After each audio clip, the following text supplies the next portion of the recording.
दुर्गंध देह असुचि मल की पिटारे, दुर्गंध देह असुचि मल की पिटारे, जो शुद्ध वस्तु जग में तन्ने बिगाड़े, क्यों क्रीम पाउडर लगाकर रे सजाता, ज्ञानी सदा तप तपा सुख शांति पाता।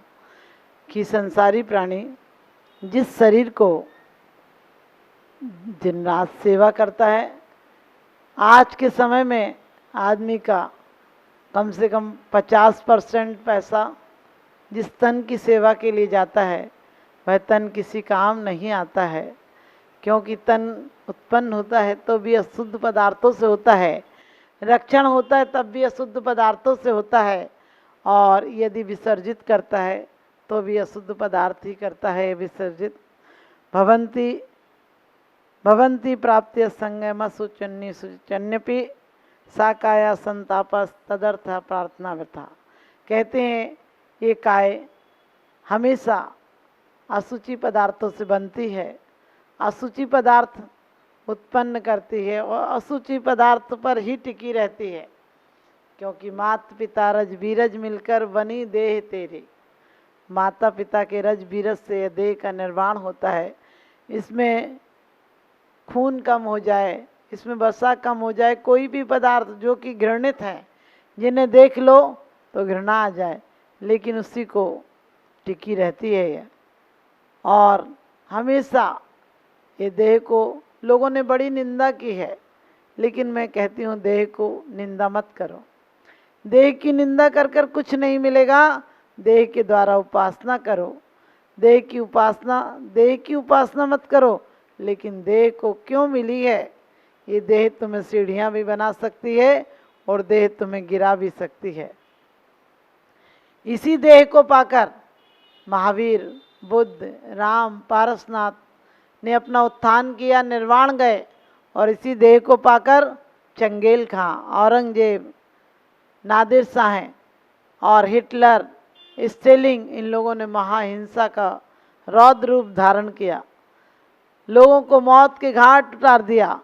क्योंकि जो इंसान चाहता है कि मैं कुछ बन जाऊं, कुछ लोगों को दिखाऊं, चंगेल खां जहाँ जाता था वहीं लाखों लोगों को मार देता था, लाखों लोगों को मार देता था। और जिधर निकलता था कभी कभी तो बच्चों को मार देता था, उससे चीखें अच्छी लगती थी। ध्यान रखना, यही अंतर है। जो धर्मात्मा सत्पुरुष होता है उसे जहाँ से निकल जाए वहाँ खुशियाँ बांट देता है, और दुष्ट व्यक्ति जहाँ से निकल जाए वहाँ आहें बांट देता है। अब अपनी जिंदगी को देखो, आपने आहें बांटी हैं या आपने राहों पर फूल बिछाए हैं? यदि आपने राहों पर फूल बिछाए हैं तो जिंदगी में भी आपके राहों पर फूल बिछेंगे, क्योंकि धर्मात्मा इस बात की चिंता नहीं करता है कि फूल ही फूल मिले, वो तो कहता है हम कांटों को भी फूल में परिवर्तित कर देंगे, हम जिंदगी को सूल को भी सेजे बना देंगे, हम जिंदगी की मावस की रात को भी पूर्णमासी बना देंगे। क्योंकि सत्य और अहिंसा के राह पर चलाती रहे जिंदगी, सत्य और अहिंसा के राह पर चलाती रहे जिंदगी, आपको भी प्रेम का पाठ पढ़ाती रहे जिंदगी। और साल में एक आध दिन दिए जलाए तो कैसे जलाए?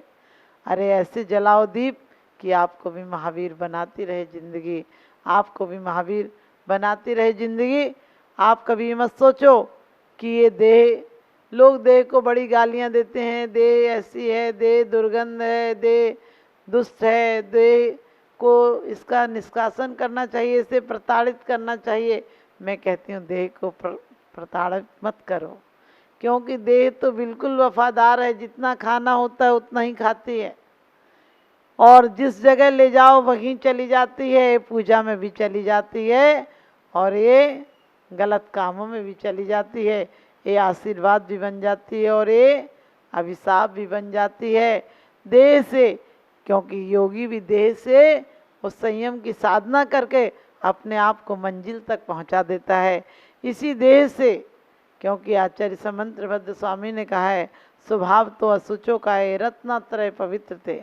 कहा है स्वभाव से असुचि का है, लेकिन रत्नात्रय से पवित्र हो जाती है। जिस प्रकार से कोयला को धो तो कोयला पवित्र नहीं होता है, लेकिन कोयले को यदि जला दो तो पवित्र हो जाता है। इसी प्रकार से अग्नि अग्नि होती है, जो मुर्दे की अग्नि होती है वो मुर्दे के कारण अशुद्ध हो जाती है। इसलिए लोग कहते हैं शमशान की आग है। और जो हवन की आग होती है वो धार्मिक अनुष्ठान मंत्रों उच्चारणों के द्वारा वो भी पवित्र हो जाती है। उससे लोग सिर पर लगाते हैं।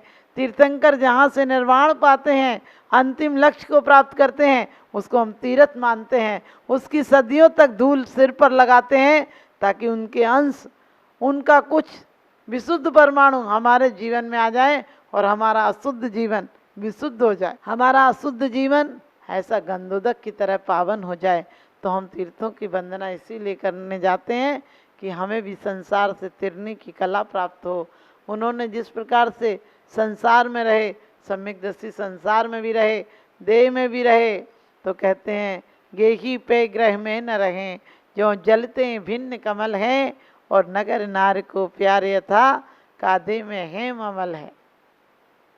मैं घर में रहते हुए भी गेही पे ग्रह में न रहें, सम्यक दृष्टि घर में रहे, देह में रहे, फिर भी देहातीत रहता है।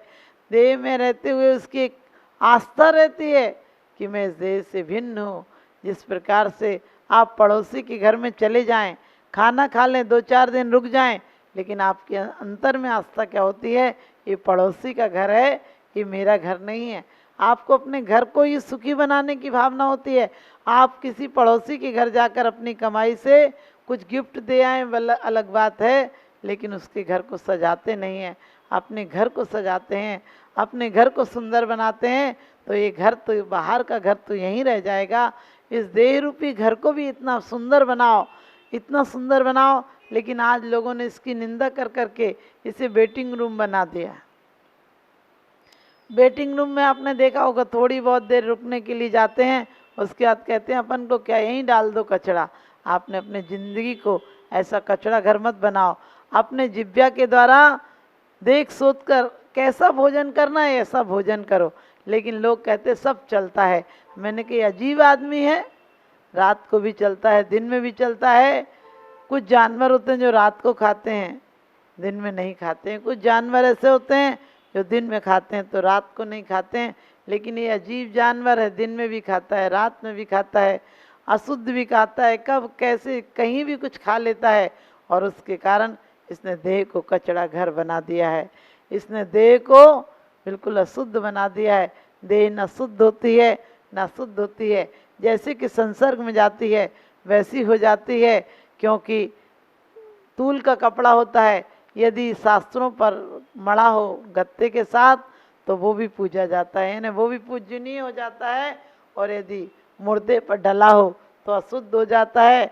मखाने मेवा यदि कोई सौभाग्यवती, कोई दीक्षार्थी, कोई पुण्यार्थी की गोद में पड़ जाए तो वो भी मंगल स्वरूप हो जाते हैं, और किसी अर्थी पर चढ़ जाएं तो वो भी अशुद्ध हो जाते हैं। हम अपने जीवन को अर्थी सा नहीं बनाएं, हम अपने जीवन को अर्थविहीन नहीं बनाएं, अपने जीवन को सार्थक बनाएं, अपने जीवन को परमार्थ की तरफ ले जाएं। हमें जीवन को, हमारे आचार्यों ने इस शरीर की निंदा इसलिए की थी ताकि तुम देहातीत हो सको। शरीर को इसलिए कहा था कि अपवित्र है ताकि तुम्हें आत्मा का ख्याल आ सके। लेकिन हमने तो इसको निंदा करके और दुश्मन की तरह व्यवहार करने लगे। 2 तरह से जो जीवन की वीणा को बजाना नहीं जानते हैं वो वीणा को तोड़ देते हैं। वीणा 2 तरह से टूट जाती है, कभी कभी रागियों के द्वारा टूट जाती है, कभी कभी निंदा करने वालों की तरफ भी टूट जाती है। जो निंदा करते हैं उन्होंने भी इस जीवन की वीणा को बजाना नहीं सीखा। वीणा बजाने से, वीणे में स्वर नहीं होते हैं, लेकिन वीणा बजाने के कलाकार में यदि बुद्धि हो तो उसी स्वरों को संगीतमय बना देती है, उनसे आह्लाद पैदा कर देती है, उससे आनंद पैदा कर देती है। और वीणा नहीं बजाना आता हो तो वीणा अनसीखे के हाथ में दे दो, वीणा बेसुरे स्वर देगी। तो आप लोग भी ध्यान रखना, हम लोगों को वीणा बजाने की कला आना चाहिए। और वीणा बजाने की कला यही है कि हम जीवन को संगीतमय बनाएं, बाहर के संगीत से नहीं, अंदर में इतना उल्लास हो, ऐसे प्रेम के गीत गाएं कि लोग, हमारे गीत परमात्मा को भी पसंद आए। हालांकि कहा है कि आचार्यों ने बड़ी अच्छी बात कही है कि भगवान मेरी वाणी तो आप तक नहीं पहुंचती है, लेकिन फिर भी मेरी वाणी निष्फल भी नहीं जाएगी, क्योंकि भक्त जब तुम्हें दिल से बुलाता है तो परमात्मा एक आवाज़, मैना की आवाज़ वहाँ तक पहुँचती है, देवों के आसन डोल जाते हैं, और सीता की आवाज़ पहुँचती है तो अग्नि का नीर हो जाता है, और सोमा की आवाज़ पहुँचती है तो सर्वविहार हो जाता है। क्योंकि कहे तो भी निर्फल नाई, भक्ति रस वीने वायक, संतन को सुरतर समान वांछित वरदायक। कि भगवान सज्जनों की, आपकी वाणी सज्जनों के दिल में अमृत के समान काम करती है, उनके जन्म जरा और मृत्यु के रोग को नष्ट कर देती है। क्योंकि जन्म में भी हम रोए थे, हमने इस देह को पाया तो क्या किया, जब हम पैदा हुए तब बहुत तकलीफ से बच्चा पैदा होता है, तब भी रोता है, और जिंदगी भर भोग की कामनाओं में रोता है, और अंत समय में प्राण छूटते हैं तो ये देह छूट जाएगी इसलिए रोता है। लेकिन हमने रोने रोने में जिंदगी गवा दी। जो सज्जन पुरुष होते हैं, जो तीर्थंकर होते हैं, वो न आते हैं तब भी नहीं रोते हैं, और जाते हैं तब भी नहीं रोते हैं। आओ तो ऐसे आओ कि आना बाकी ना रहे, और जाओ तो ऐसे जाओ कि जाना बाकी ना रहे। हमारा जिंदगी को एक महोत्सव बहुत सुंदर बनाना है, अपने ज़िंदगी के दीपकों को करीने से लगाना है। दीपक कभी आग भी लगा देते हैं, और जीवन कभी प्रसाद भी बना देते हैं। ज़िंदगी के मुडेरों पर सुंदर दीप जलाएं, ज़िंदगी को परम हर्ष उल्लास से भरें, ज़िंदगी को आप इतना बढ़िया बनाएं, ज़िंदगी की निंदा नहीं करें, ज़िंदगी को आप निंदा में नहीं गुजारें, ज़िंदगी को प्रशंसा में गुजारें, ज़िंदगी को आनंद में गुजारें। आपकी ज़िंदगी किसी की ज़िंदगी में प्रकाश लेकर आए, अंधेरे दिलों में रोशनी लाए। क्योंकि आपका दिल एक मंदिर है, इसे परमात्मा की पूजा और आराधना योग्य बनाना है। इसको किसी के दिल में सूल नहीं, फूल बनाना है, किसी के दिलों को फूलों सा खिलाना है। क्योंकि दीपक की भांति जलता है कोई कोई, वृक्षों की भांति फलता है कोई कोई। आदर्शों की बात तो सब लोग करते हैं, लेकिन आदर्शों के मार्ग पर चलता है कोई कोई, आदर्शों के मार्ग पर चलता है कोई कोई। सज्जन पुरुष जिसके पास जाते हैं उसी को आनंदमय बना देते हैं, और दुर्जन जहाँ जाते हैं वहीं पर विषाद खड़ा कर देते हैं। चंगेल खान ने किसी ज्योतिषी से पूछा कि ये बताओ कि मैं बहुत देर सोता हूँ तो कैसा है मेरे जीवन के लिए। उस ज्योतिषी ने कहा आप पूरे टाइम सोते ही रहें तो अच्छा है, क्योंकि दुर्जन जितना सोएगा उतने पाप बच जाएंगे, और सज्जन जितना जागेगा उतना पुण्य बढ़ जाएगा। तो हम अपने जीवन में पुण्य को बढ़ाएं। और पुण्य कैसे बढ़ता है, पुण्य का फल इतना ही है कि हम प्रत्येक क्षण को शुभ में गुजारें, अच्छे विचारों में गुजारें। सिर्फ माला फेरना पुण्य नहीं है, क्योंकि पुण्य में यदि किसी को हम चाहें किसी की हिंसा का भाव और माला फेरें तो ऐसी माला नहीं होती है, वो आपका जाला जीवन में बुन देगी। तो अपने ज़िंदगी को कैसा बनाना है ये आपके हाथ में है। ज़िंदगी तो एक संभावना है जो महाजीवन के लिए भी जा सकती है और महाविनाश के लिए भी जा सकती है। आप अपने जीवन को दया और परोपकारमय बनाएं, अपने ज़िंदगी को किसी की दुख दर्द बांटने के लिए अपने मन को इतना सुंदर बनाएं कि इसमें से परमात्मा के ख्याल आएँ। और परमात्मा के ख्याल भी ये नहीं है परमात्मा परमात्मा है। लोग रोज़ मंदिर में कहते हैं मुझ में तुझ में बस भेद ही, मैं नर हूँ तुम नारायण हो। मैंने कि कब तक रटते रहोगे यही सब कि मैं नर हूँ तुम नारायण हो। अरे नर बीज है, बीज को एक दिन वृक्ष होना ही चाहिए। अपने जीवन को बीज बनाकर मत मर जाना, क्योंकि बीज रखा रहेगा तो गल जाएगा, सड़ जाएगा, घुन पड़ जाएगा। लेकिन यदि बीज बो दिया जाएगा तो फल लाएगा, फूल लाएगा, और एक बीज हजारों बीजों को ले आएगा। तो हम अपने जीवन को एक बीज रूप में मिला है, इसे महाजीवन बनाएं, इसे परमात्मा बनाएं, इसे परम पुरुष की तरफ अपने कदम बढ़ाएं। और कदम बढ़ाने के लिए आदमी बड़ा बेईमान है, बोलता क्या पढ़ें कि मेरा कल्याण हो जाए। कौन सी पूजा करें कि मेरा कल्याण हो जाए, कौन सी माला जपे कि मेरा कल्याण हो जाए। मैंने कहा माला और पूजा जपने की जगह इनसे कल्याण नहीं होगा। जीवन को बदल दो, अपने आप जीवन शैली को बदल दो।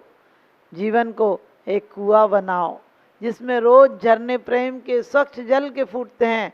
जीवन को गंदा नाला मत बनाओ जिसमें सिर्फ गंदगी आती है। तमाम जिंदगी में पूरी दुनिया की गंदगी नालों में आती है और झरनों से पानी आता है स्वच्छ। लोग कहते हैं परमात्मा क्या देता है, हमने कहे परमात्मा कुछ नहीं देता है। देखने में लगता है परमात्मा नहीं देता है, लेकिन परमात्मा की उपासना करने वाला सब कुछ पा लेता है। परमात्मा की उपासना वाला परमात्मा से ये नहीं कहता मुझे कुछ देना, बल्कि वो तो ये कहता है कि मुझे अब कुछ नहीं चाहिए, अब तुम मिल गए हो, अब और क्या करूँगा चाहे कर।